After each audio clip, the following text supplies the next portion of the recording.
Hello everyone, welcome to Great Cities Institute. Today we are going to be discussing gas and oil shale fracking, implications for community planning and environmental safety. I'm Teresa Córdova, Director of Great Cities Institute. Also here with us today is Professor Susan Christopherson from Cornell University. Assessments by the U.S. Geological Society of the amount of gas and oil contained in the Bakken Formation in northwestern North Dakota, northeastern Montana, and southern Saskatchewan continue to be adjusted upward. The Marcellus Shale Formation in eastern Ohio, western Pennsylvania, West Virginia, and New York, and the Utica Shale, which lies beneath it, contain among the world's largest fields of natural gas. In my presentation today, I'm discussing planning in a modern-day boomtown, with a focus on the Bakken region in western North Dakota. If you look at the map, you see the number of indigenous nations that not only have, but do inhabit the western North Dakota region.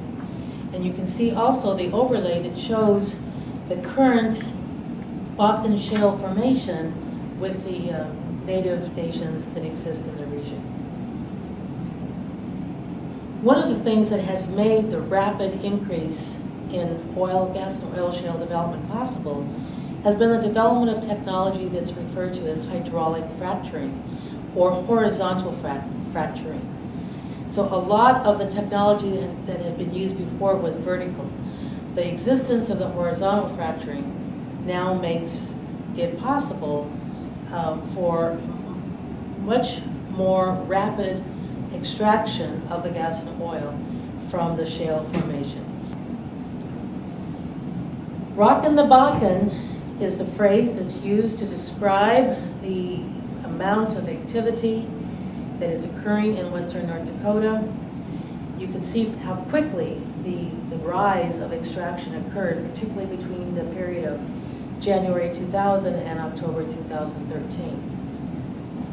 There's lots of talk about what's going on in the Bakken region, and I, along with several students from the University of New Mexico, Community and Regional Planning, took a trip up to western North Dakota to see for ourselves what was going on. And because I, as a planning professor, and they as planning students, were particularly interested in the planning issues, we have described the work that we did as planning in a modern-day boomtown. Again, I didn't have my best photographs, but everywhere you went, there were these makeshift places to live, because the big issue there is that while there's a lot of jobs and there's a lot of economic activity, there aren't places to live. So, the stories you kind of hear, NPR has been covering it, New York Times has covered it over the last couple of years. They talk about the fact that people don't have a place to live. People were sleeping in the Walmart parking lot. People were parking trailers in backyards. One of the things that the city has done is to have dealt with some of those issues. But you see equipment everywhere. You see trucks everywhere. We talked to somebody from a car salesman, the amount of trucks that get sold in a given time. But this one here, I think, is important because it juxtaposed the agricultural with the gas and oil. So one of the things that made people people were very aware when we talked to the planning department, for example, when we talked to economic development people, they were very aware that they had been through a boomtown situation before in the late 70s and early 80s. And at that time, they got themselves geared up, they issued a whole lot of bonds, did a whole lot of capital investment, and then very shortly thereafter, there was a bust. And so for all of these years since then, they were then stuck with a debt obligation for that, and only recently have come out of that. So part of them is very nervous about what it means to invest at this point in time in a huge infrastructure, right? The uncertainty of that. But at the same time, with all the projections for the amount of gas and oil that's there, and all the expectation they're assuming that the gas and oil industry is going to be there at least long enough that they need to do something. So planning, as we know, has two elements, both the long range and then the sort of the immediate and the short term. So they're doing some immediate things with respect to zoning changes, for example, that don't allow the kinds of makeshift housing to occur within city limits, for example, to restrict the number of what do you call it, little trailers on property. They don't let people sleep in Walmart, for example. But they're also doing some long-range work. So one of the things they're working on, for example, is a bypass, so they can get some of that truck traffic out of town. And they're also, the other thing they're doing is they're working more with the oil companies themselves and putting more of the expectation on the oil companies for them to provide housing. So if we were to see more of that video, and if anybody's interested, I can send you a link for it. We went by and showed a lot of the man camps. You probably heard about them, they call them the man camps, which is because there's so many,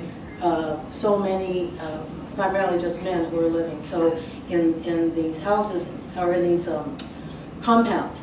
And so the expectation then, and what the city has really done is they put more of the expectation and a requirement on the oil companies and gas companies themselves to be providing the housing for their workers, right, rather than having that be.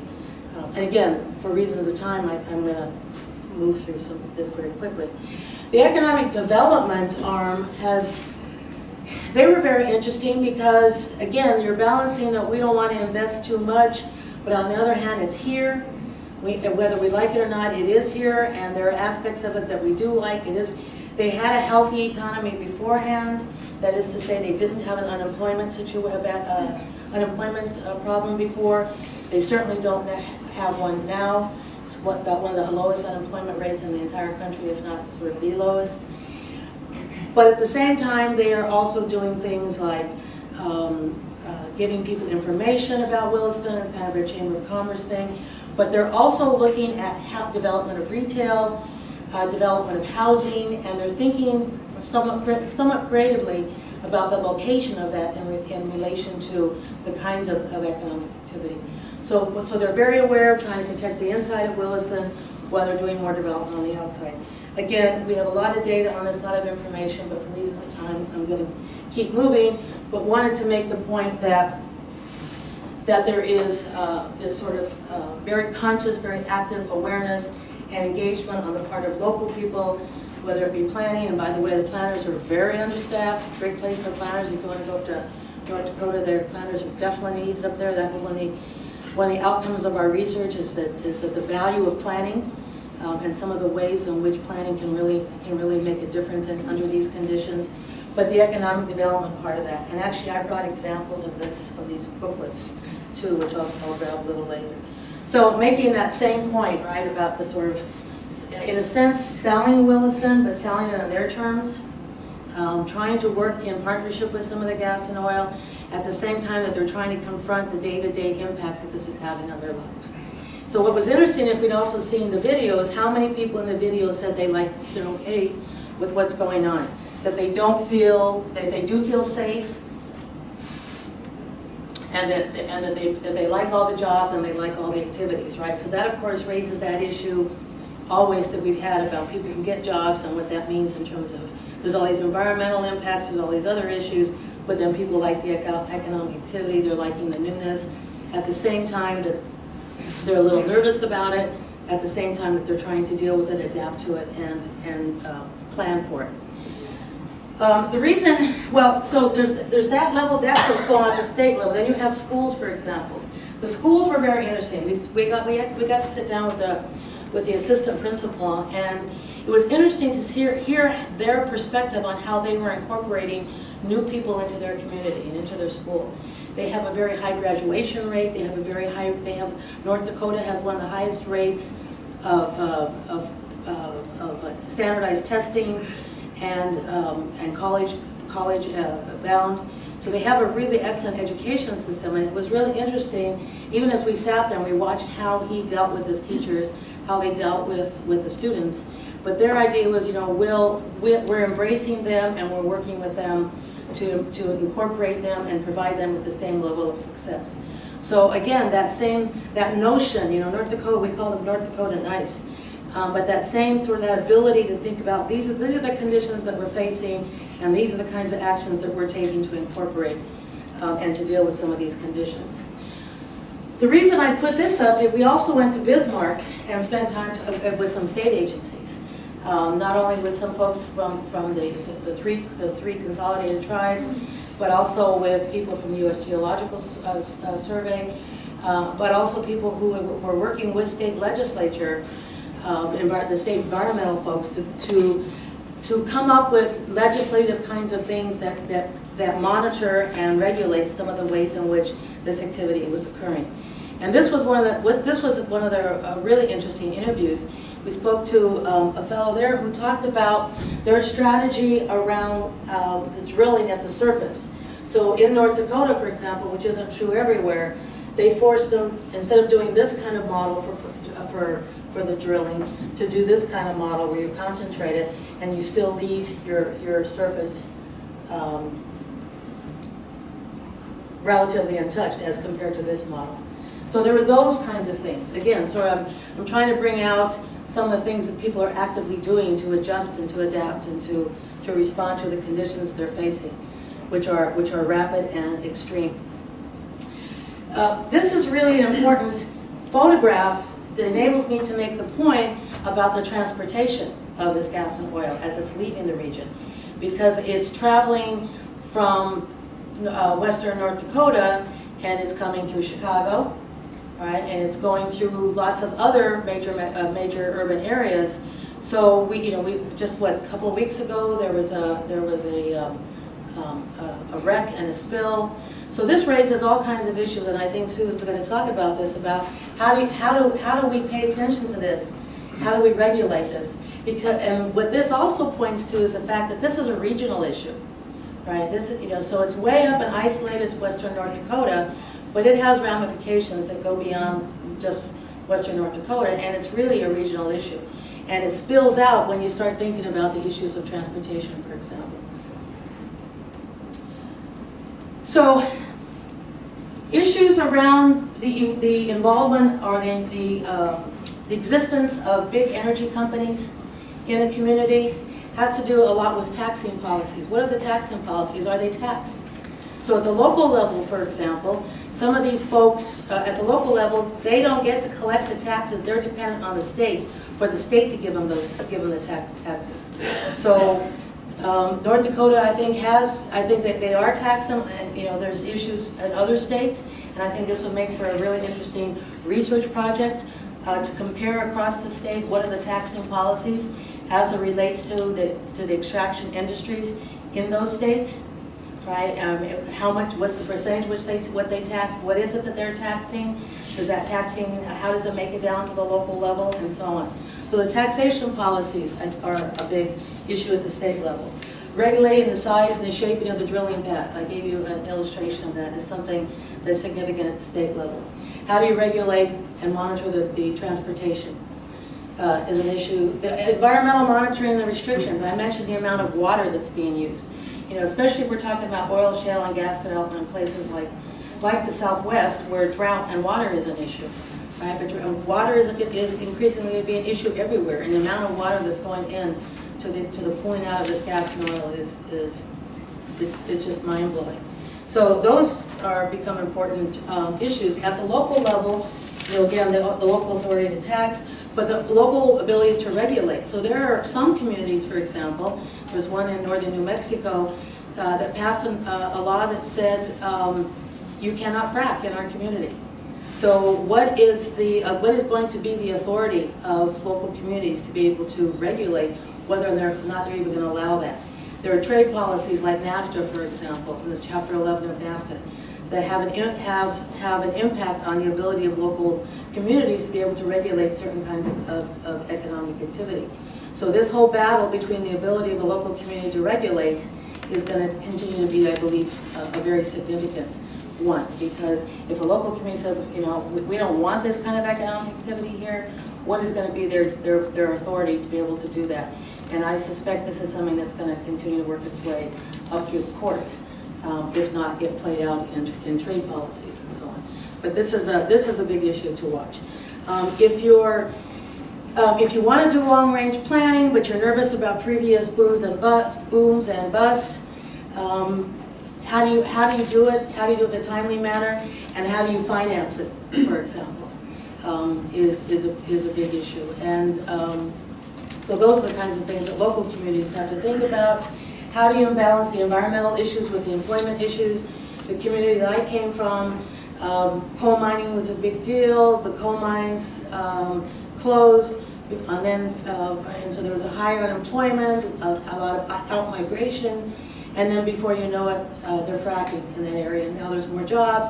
Within a few years of that, now the bust has come and those folks have left. And so when they're there, people are very happy that they have the jobs, right? And so how do they balance the relationship of jobs to the environment? In the environmental justice movement, folks have talked about the just transition and tried to work in bringing together environmental and economic concerns. But that balance of that is always a big issue. And how do you protect and enhance the quality of life? One of the things I was doing last night was reading, actually from a former professor at the University of Denver, some of the research he had done back in the 70s on the boomtown phenomenon. And he was really looking at the sociological impact on that. You know, what is the impact on people's, their whole cultural framework, their social, structural, and sociological way of living, way of life, right? So this is a map, though. All of these issues are going to continue to be big issues. So this is a map. This is the area I've been talking about, where I'm from, in the Raton Basin. And this is Williston up here. And this is the area where Susan is going to be talking. So, but you can see how extensive it is, right? And the dark pink is where there's currently play. But the lighter pink is where there isn't, but there is gas and oil there that can be extracted, right? But now, if you look at the world, and again, this wasn't my fault here, but these are just in a few regions, 14 different regions throughout the world. But again, you see how much gas and oil there is there.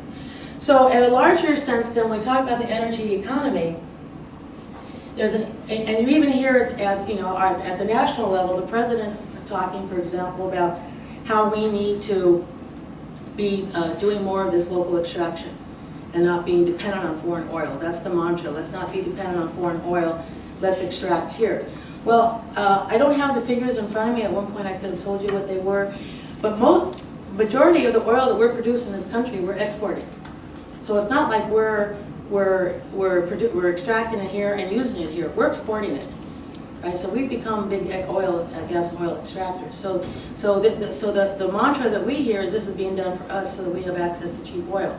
But that isn't what's going on. It's really it's a commodity on the market that's being sold for a lot of money, and then the impacts though are borne at the local level, right? So that's, I think, one of the big issues to look at. And so this sort of drive for the rapid profit, not just the profit but the rapid profit, because one of the things that strikes me, well, we've got all this gas and oil under there. Why don't we span it out? Kind of take our time and pull it out as we need it, while we're also developing the alternative fuels and the renewable fuels. But instead, it's just it's there. Let's get it. And so it's just this massive effort to pull out as much as possible, as quickly as possible, right? And I think that has a lot to do even with the logic by which sort of the drive for rapid profit occurs.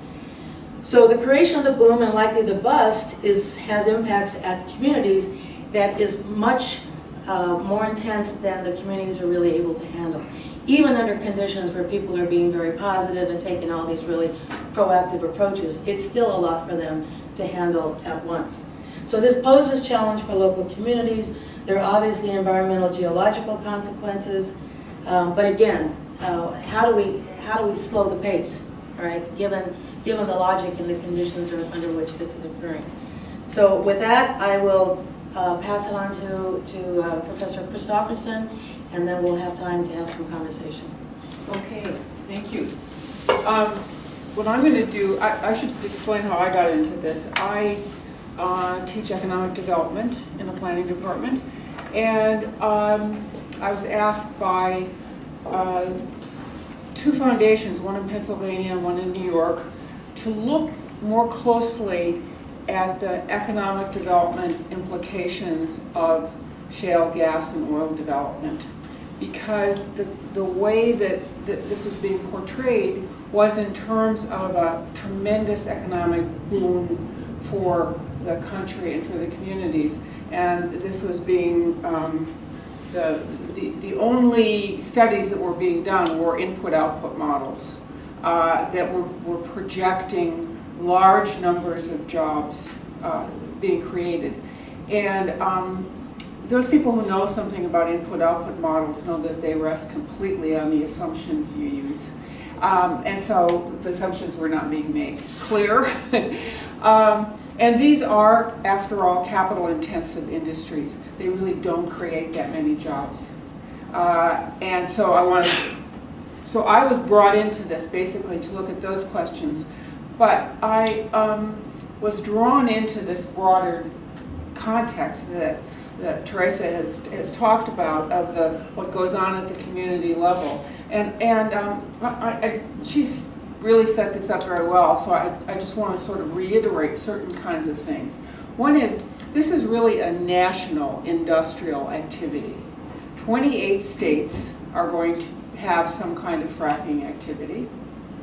And other states, like Wisconsin, have the sand mines, where the sand is being extracted and shipped to the fracking sites in Texas and in Pennsylvania and Ohio. And many states are going to be affected and are being affected by the transportation routes, the transport of crude oil by train across the U.S. and into the most populated areas of the U.S. I mean, starting here, well, I should say, they go through Minneapolis and St. Paul too, which I can't ignore since my mother lives 2 blocks from the trains. But this is a very significant issue for the United States as a whole. And attesting to that, Rahm Emanuel and 5 other mayors have made a presentation a few days ago asking what was going to be done regarding to protect the public from the dangers presented by this form of transportation. But I'm not going to go into that in any great detail. I just wanted to make a couple points about the national and the sort of geographic aspects of this activity, which I think are typically neglected. One is there's a lot of attention at the well site. There's a lot of attention paid to the environmental problems and the drilling itself. But for those communities and regions where this occurs, they are more concerned with what happens on the surface. Industrial spills, traffic accidents, crime, the industrialization of their region, which Teresa and her students really described very effectively.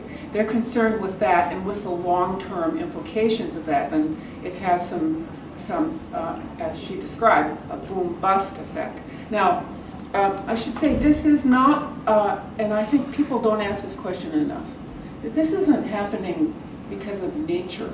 I mean, there's oil and gas down there, but the speed at which this is happening is a consequence of investment decisions. There's a lot of literature at this point about the precipitous decline in productivity in each individual well. There's a geologist named Arthur Berman who has studied the Haynesville Shale and the Barnett Shale very carefully and looked at the decline by well. People have just started to look at the Bakken. They think the Bakken may go into decline as early as 2017. So you're getting one narrative on one side saying, oh, this is going to last forever. And then you're getting the CEO from Shell saying, no, this is going to be a boom bust. This isn't going to last very long. So there's 2 stories we're being given about this. I tend to believe the one that says, where there's evidence that each well has a very, very precipitous decline in the first 2 years. And so in order to keep the overall productivity up in the shale plays, you have to drill very fast. And so this is an investment-driven activity because it's based on showing overall productivity, high productivity in a shale play, even though each individual well, maybe declining precipitously over a 1 to 2 year period. So that's one thing I think people don't typically think of. Another thing, and this is from the economic development perspective, is that the positive economic benefits don't necessarily occur in the place where the production takes place. So somebody tell me where all the good jobs in the oil and gas industry are located. The science, engineering, management. Houston. Texas. So if you want to know why Texas is doing really well, it's because every time there's expansion in demand for machinery, for science, for engineering, for all the activities that go into developing these shale plays, Houston gets the lion's share of the good job growth. In these regions, much of the activity is carried out by rig crews. So there may be 20 crews associated with the development of one well. And those crews come from Louisiana, Texas, and Oklahoma. So for example, in Pennsylvania, when we were doing the drilling there, very, very few local people get those kinds of jobs. They do get jobs in the hotels boom, fast food, taverns, prostitution, service jobs that serve the industry. That's where the job growth is. And if you're in those businesses, yes, you're going to make money. And I'll just give you this one example from the Marcellus Shale. In the Marcellus Shale, which includes New York, Pennsylvania, Ohio, Eastern Ohio, and West Virginia, basically, and it's a very, very large shale play.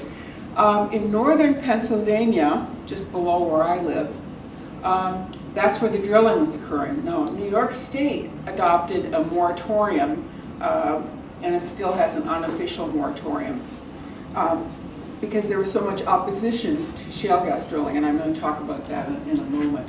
But oddly enough, in the economic benefits from shale gas drilling in northern Pennsylvania occurred in southern New York. Because you have to remember, it doesn't matter where the activity takes place, or it doesn't matter as much. It's where the expenditures take place. So the drilling crews, there's nothing there, it's empty. They would drive 10 miles over the border to Elmira, Corning, Binghamton, and that's where they'd spend their money. And it's the multiplier. So the retail sector in the southern tier of New York boomed. We had the counties there had some of the fastest growing sales tax revenue in New York State. The drilling crews were flying out of the Chemung County Airport to Tulsa. Every day there were charter flights because they were going home. So when you look at this, you have to kind of take it apart. You can't just take it at surface value and say, oh, it looks like there's lots going on there. There must be lots of good economic development activity going on. It isn't necessarily the case. And as Teresa said, this is really a boom-bust activity. When the communities are faced with the boom phase, which is what Williston and North Dakota is in right now, they are under incredible stress to do planning, to provide health care, to expand their schools, to provide all kinds of services, to repair roads that are very damaged. In Texas, the state of Texas has calculated that the damage to its state roads is $1 billion. In North Dakota, there's been a recent assessment of the cost too at the state level. That you've got to pay for that. Somebody has to pay for that. You've got a boom cycle where there's tremendous demand, and then you have a bust. People leave, You no longer have those drilling crews there, and as was the case in the 1970s and 80s in Williston, you still have the debt obligations from the activities you've taken on. And I took a look at some of the counties that have been through this cycle before. In New York, which has vertical fracking.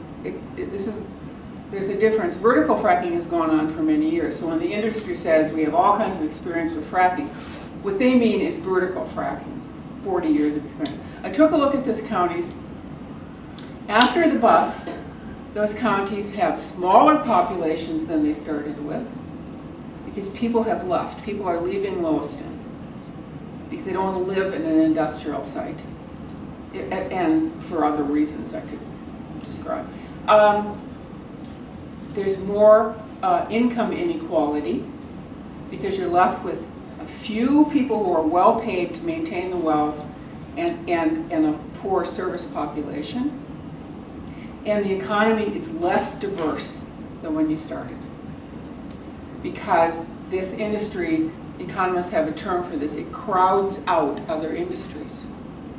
So tourism can't compete for the labor force. Like, if you want to be a planner and go to Williston, be my guest. Williston is having to become a landlord to build houses for teachers. They can't get teachers because the teachers can't get housing.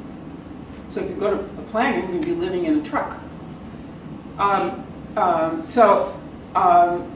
The public sector jobs can't compete. The public sector gets crowded out too. So with what I would say in general with this is that it has very complicated implications in different kinds of sites. It's going to take place not just in rural places like Williston, North Dakota. It's taking place in suburban Cleveland. It's taking place in the suburbs of Fort Worth. It's taking place in lots of different environments. So this is really a national industrial activity because of the supply chains, the inputs, and the transportation of the crude. Okay, so with those sort of preliminary comments, I just want to say a few things about what happened in the Marcellus Shale and the kind of research we did on communities responding to this. New York instituted a moratorium about 5 years ago when this first started, and it was instituted by Governor Patterson because there was a lot of discussion about whether this was good or bad. New York has a very strong environmental movement. And also, so during that moratorium, people started to ask questions about what they thought was going to happen. And one of the things that I think has been incredibly positive about this shale gas activity is that it's also like a national science project. People have had to learn about geology, they've had to learn about the oil and gas industry, they've had to learn about energy transitions, they've had to learn about economic development. And in New York, this was taken on with a vengeance. And so the question became, how do you regulate this? How is this going to happen? Who's going to pay for certain costs? The costs being impacts on hospitals. The hospitals in Pennsylvania have had tremendous impacts. They've had to hire translators because much of the workforce is Spanish speaking. They've had to learn how to deal with new kinds of injuries to the workforce. Their emergency rooms have become overloaded. Traffic accidents go up dramatically. Crime itself goes up dramatically and has gone up in every single one of these places. Partly because you're getting a migrant population in, largely composed of young men, and that goes with it. I mean, this is, the Old West. America has a history of this kind of activity. Looking at old television shows, you can see it. Shootouts,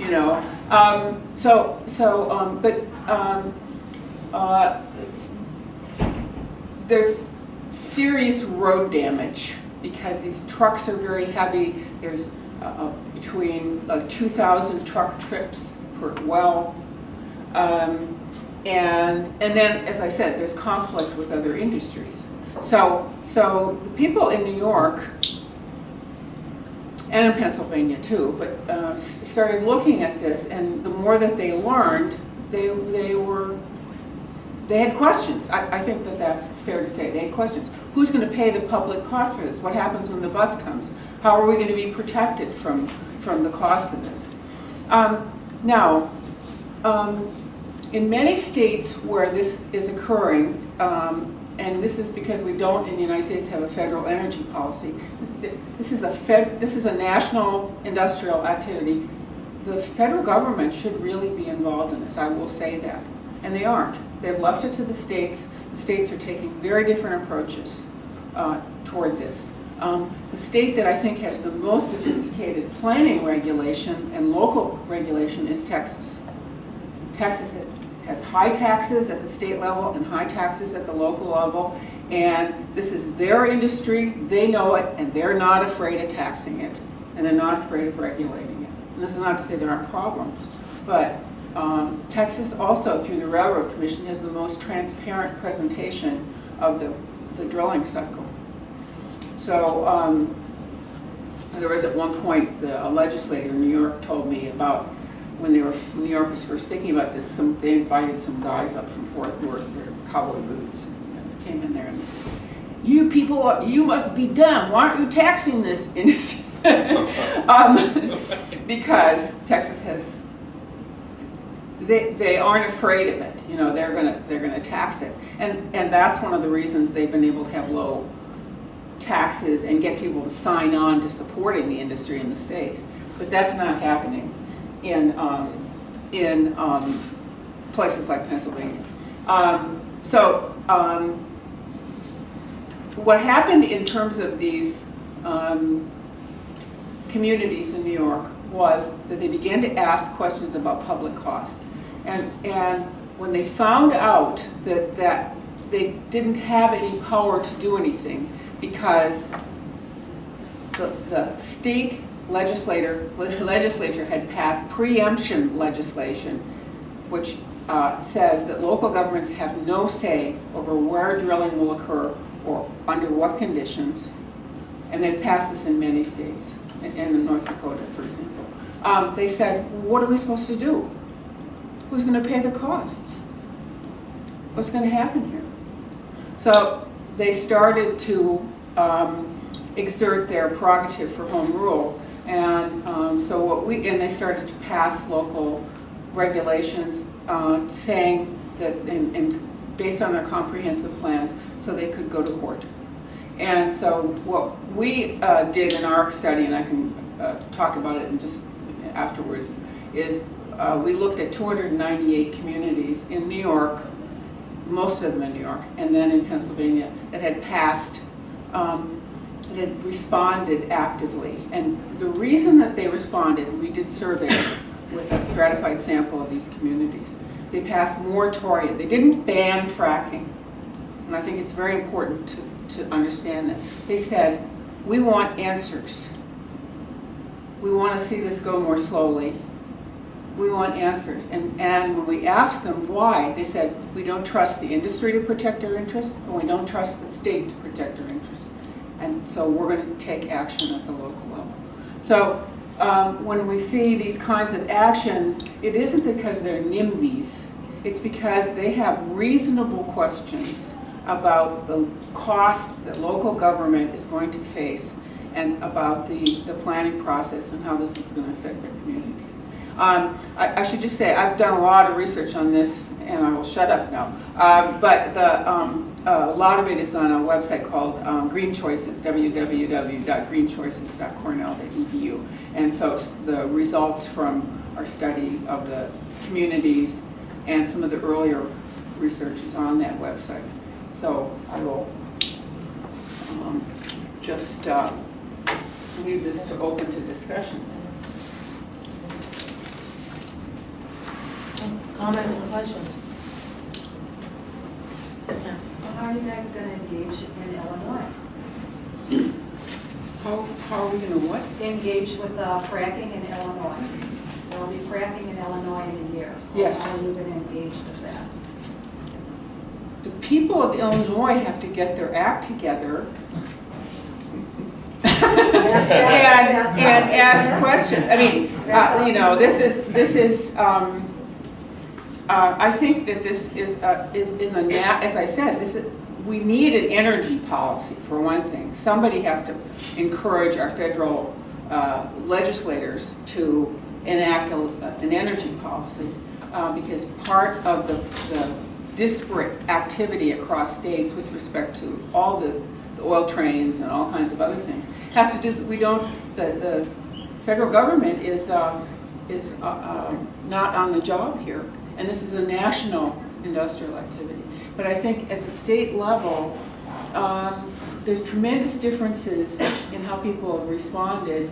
There are obviously things that can be done locally and regionally, but there's also got to be some engagement about the pace and scale of drilling, as Teresa suggested. There has to be some activity to slow things down. Questions? Go ahead. What? Sorry. Is the reason New York has a tough regulatory policy because they're worried that New York City doesn't have its water supply contaminated by the substances used in fracking? Okay. The population that is most opposed to fracking in New York, and this has been demonstrated in continuous polls, Siena polls, Quinnipiac polls, is in upstate New York, outside of that area. The two areas that are are against fracking in New York, which is it's 52% of the population, and it's gone up over time, are in New York City for reasons you just described, the water, but also their liberal bias, and upstate New York, which is conservative. It's like lots of Illinois. They are concerned about the public costs and crowding out and those kinds of things. The part of New York that's in favor of fracking is suburban New York City, Westchester County, those areas. They're in favor of it because they're not going to be affected by it. So I think you're part right. The question is, you mentioned the necessity of a federal policy. What would be an ideal federal policy? What would be the ideal federal policy? Yes. I think that there has to be there's lots of different areas. The federal policy should be setting some kind of baselines in terms of water quality, environmental contamination, even things like bonding. The industry, the companies in the past have in fact walked away. What they do is when the productivity starts to go down, they sell the well to another company, a smaller company. And then that company drains the well of the dribs and drabs, and then they go bankrupt and they leave the well uncapped. So in Pennsylvania, New York, we have thousands of abandoned wells. So I think you could set baseline standards, bonding standards, baseline standards that would go across states, and then states can do more. But right now, it's every man for himself. So that's what I'd suggest. I think federal policy would have to be developed by, several different components. I think it would be hard for her to describe exactly a federal policy. She would be actually one component of something that would have to be developed, which all we're saying is that it should be allowed to be developed. Yeah. And I think the policy that we're under right now would probably be the policy that was derived behind closed doors when Dick Cheney first came into office as vice president and met with members of the industry and ask them what their wish list was, and we actually don't have any idea what was even discussed in the room, so. Of course, we know Halliburton is very involved in Yes. this drilling. They're one of the major companies, not only in North Dakota, but in most of these areas. Dr. Córdova, I wonder if you can expand a little bit more. You mentioned kind of short-term responses from a planning department, but talking long-term, because even Dr. Christopherson brought up the idea of like, who's going to pay for these long-term investments? And there's also this risk of setting down kind of infrastructure that requires recurring investments over time, where we don't know the end date. And so could you kind of talk a little bit about maybe some of the conversations that you all had with the planning department or mayor or whoever about what do we do long-term? Now that we've kind of like let it go for a little bit, but it's not leaving, we don't know when it's leaving. Yeah, that's a great question, and although one of the things that I was thinking about as you were asking the question, I was thinking about there's the long-term planning that the community may want to do for itself, and then there's the long-term planning that, let's say, industry is doing. So one of the things that we learned, for example, from talking to folks in planning, and I don't know where this stands now, but they were talking about this mega highway that goes all the way up from Texas, all the way up through, up to North Dakota, right? So can you imagine just this, the impact that has on transportation? They're talking about doing a road up through eastern New Mexico, eastern Colorado, up. So that the kind of long-term planning they're doing, they're thinking about how do we get the roads in place, how do we get the Keystone pipeline in place, how do we do the long-term. So that any long-term planning the community is doing is up against long-term planning that these corporations are doing. So some of the things, though, more specific to your question, there's the wastewater treatment. There's the transportation. Do you widen lanes? Do you do a bypass? Do you increase the sort of your pipes for your sewage treatment? What do you do about drain? I mean, all those kinds of basic infrastructure questions you have to ask yourself. Because if you're doing it for the population that's coming in, because that's what makes it partly a boom for these communities, right? Is the immense amount of the associated economic activity like the construction, but this influx of populations.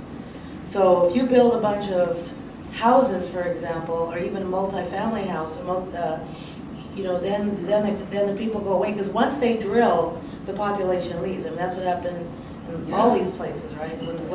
Once they drill, right now they're drilling a bunch of wells.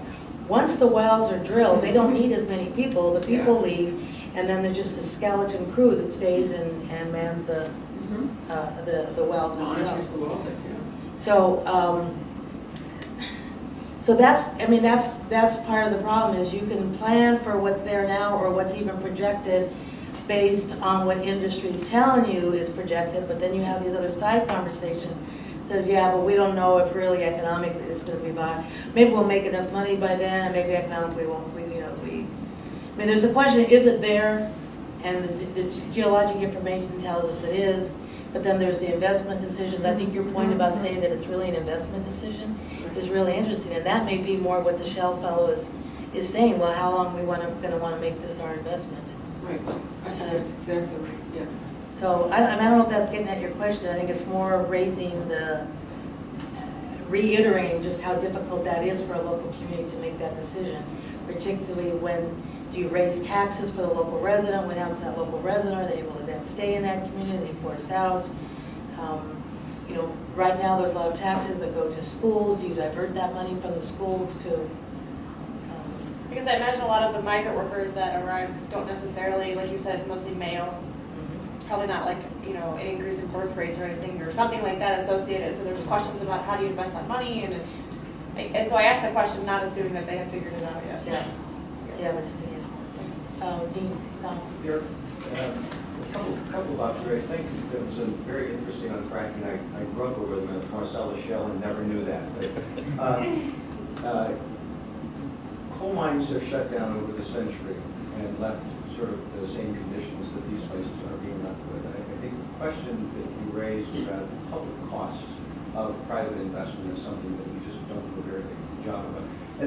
And so as odd as that might sound, it's not really peculiar to fracking. we have, we're here in the city of Chicago, where quite a few people come in from the suburbs every day and use our streets, and our police and our fire come to Mayfield. And it's the same kind of thing. The legacy costs of that bad public policy is that we have very bad transportation system, transit and highway system in the city, as we do in a lot of places. So I like the challenge that we need to design a system of recovering public costs based on private investment decisions. And so far, if it's a 2-year or 3-year cycle, these things run out. The enormous costs in highway subsidy and construction, who bears that cost? And your challenge, I think, to us is that the real concerns come up from the local level. And where I fear is that if you talk about a national energy policy, it would automatically eliminate the local dimension. We rarely have instances in which a federal policy empowers a local community. And if the local community should have some control, which it doesn't, I think that's important. And I don't think Texas is the answer. Texas taxes their petroleum industry at a very high rate. But that's only because they tax everything that leaves the state of Texas, which means that we're paying for the public services in Texas, not Texans. Texans have the lowest per capita state and local tax in the country. They don't have an income tax. And the sales tax is as bad as it is here. And so who's going to cover the costs? Who are the beneficiaries of those kinds of investments that should cover the costs of the social costs of that kind of production? I think that's the quintessential question in this country, no matter what. And this is the latest illustration of what happened with the... I think it is the, I think, coal mines well, that we have. the two things. One, I give this talk, I talk with a PowerPoint a lot, and most recently, the interesting question that I've gotten is very close to yours, which is, this isn't new. This is about a dirty, dangerous industry. The thing is that we haven't experienced that kind of challenge from a dirty, dangerous industry in many, many years. And society has changed, and we think of ourselves as being in a knowledge economy and eds and meds. And so here's an industry that brings up all those old questions. Have we moved in a new direction where we might do a better job than we did in 1950 of governing those kinds of industries? So that it isn't new. The other thing I would say about the public cost is that this is a particularly destructive activity at the local level. And it has that boom-bust cycle. So you're right, you know, people are coming into Chicago all the time from Indiana and driving here. But when you build an infrastructure that's intended to foster longer-term investments, you may be not terribly completely successful, but then you're trying to, you've got the longer term in mind for that. This is, the demand comes here and then you're faced with it. So I think that part of it presents, there's this idea of the resource curse, and that's part of where that enters in. I wondered, you brought up the NAFTA and the implications for local control with regard to NAFTA. Do you know of any, is there similar concerns with the Trans-Pacific partnerships that they're negotiating right now? And I mean, in that case, not only don't you have local control, but you actually don't even have national control. It's like you're giving over to some other entity. Actually, I really, really appreciate your question. It was a question I was asking myself last night, and I don't have the answer to it. If I were to hypothesize, it would be that yes, that's part of that would be one of the dangers of this trans. What was it? TPP. The TPP trade agreement. That would be one of those potential dangers. So I think it's a question. I think it's a very important question.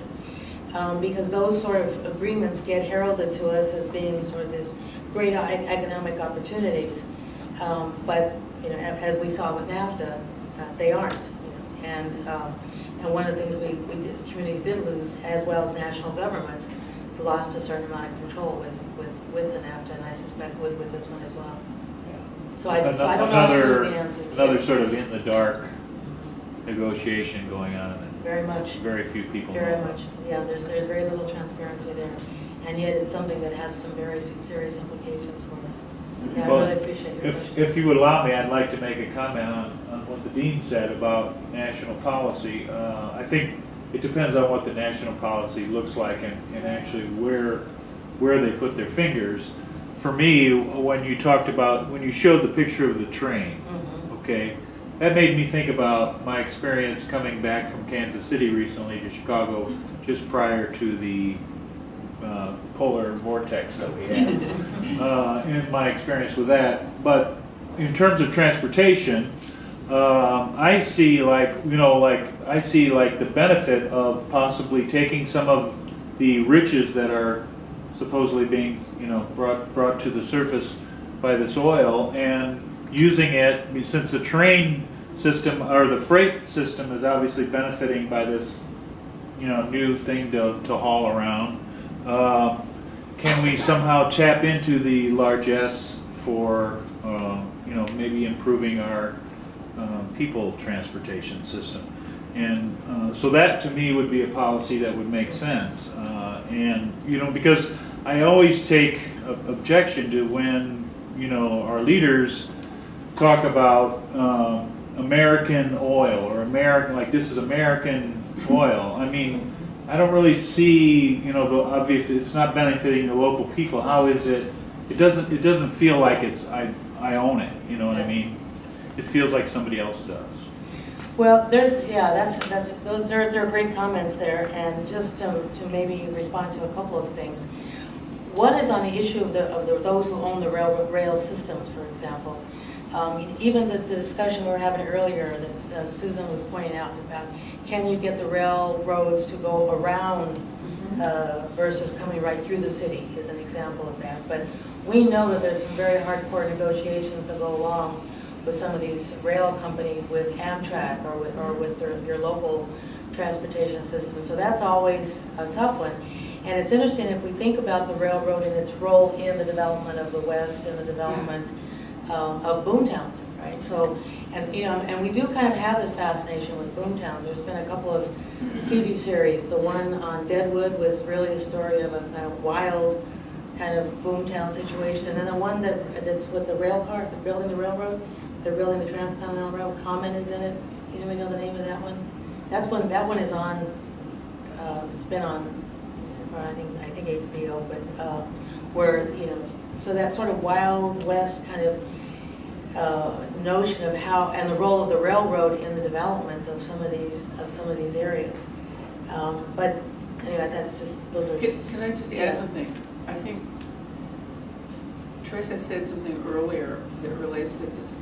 This is about exporting oil.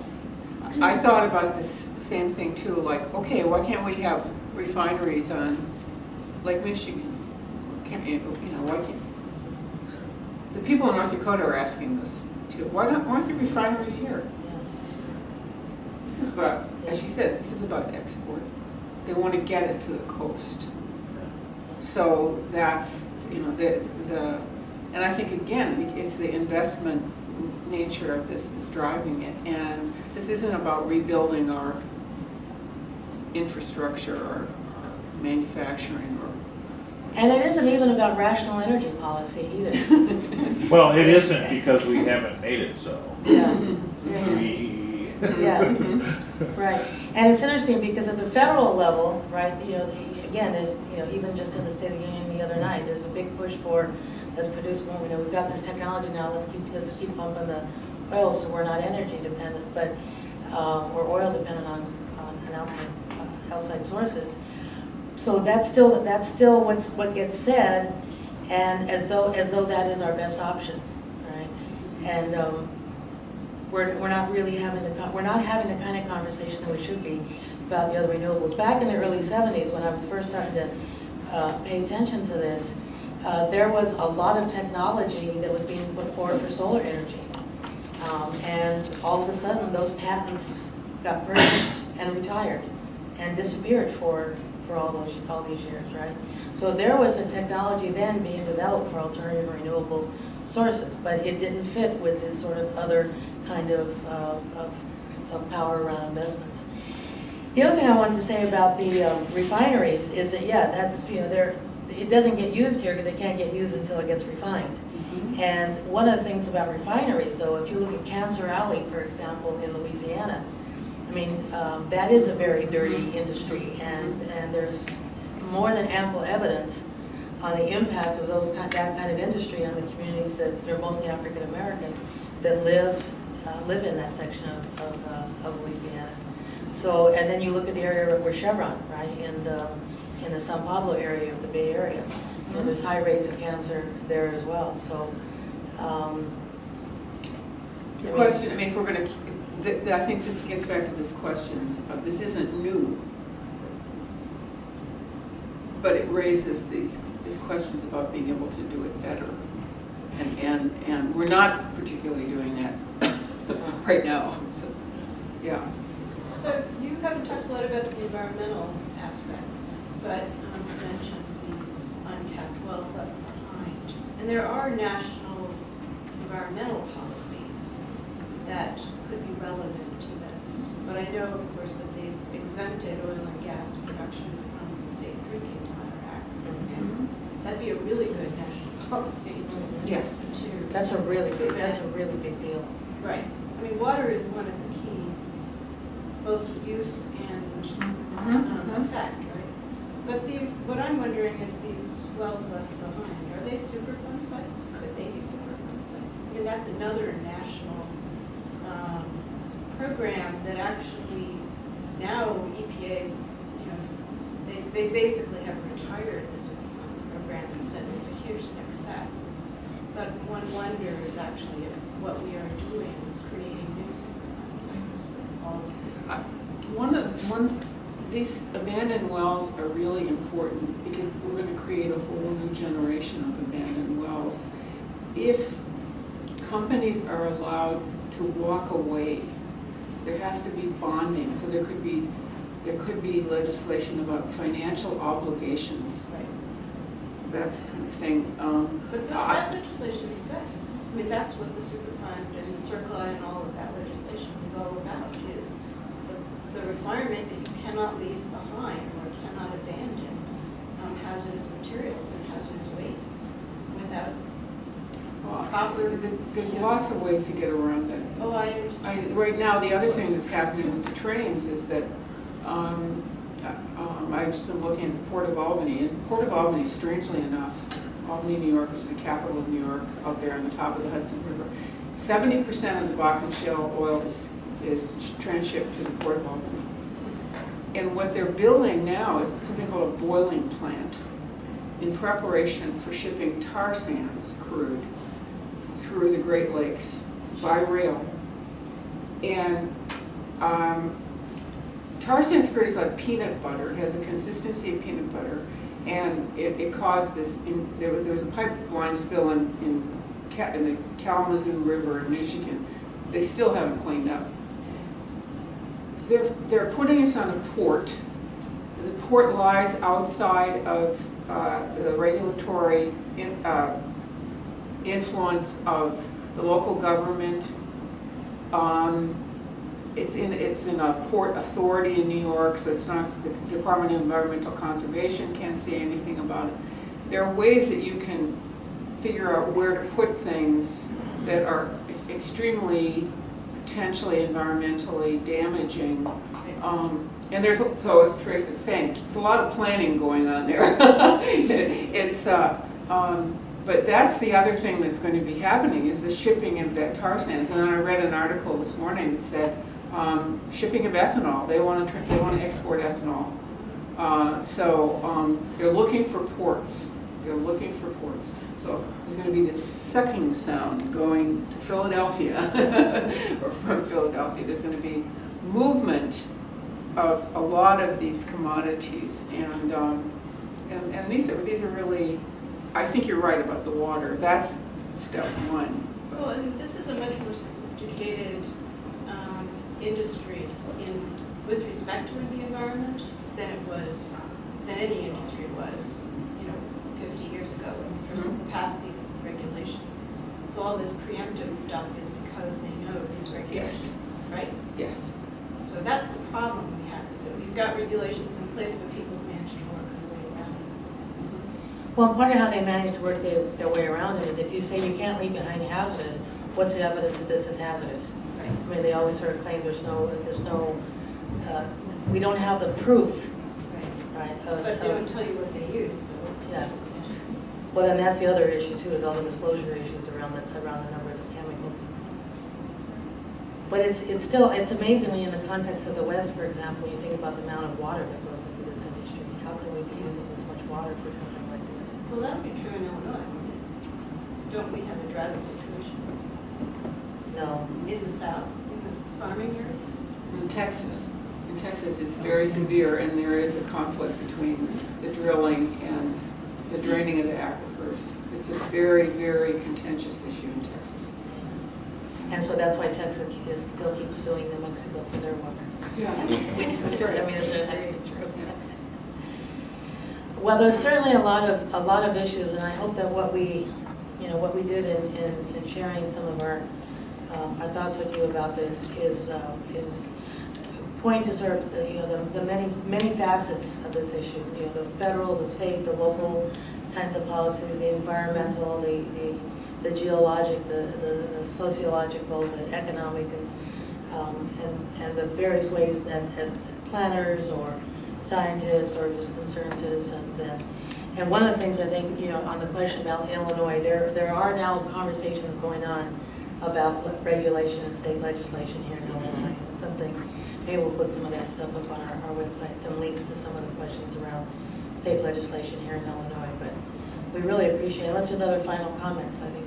Yes, sir. I'd just like to mention that NPR is doing coverage of this right now, and on the event page for this today, I posted. The link. Yeah. Oh, fantastic. And thank you. basically the story this morning was that 27% of the natural gas that's being produced in the drilling of the oil is actually just being flared. Yes. off. Yeah, when you drive across this landscape, you see the natural gas. You see it all over. I mean, because we drove 1,200 miles to get, almost 1,300 miles to get there, to get here, and we went as far as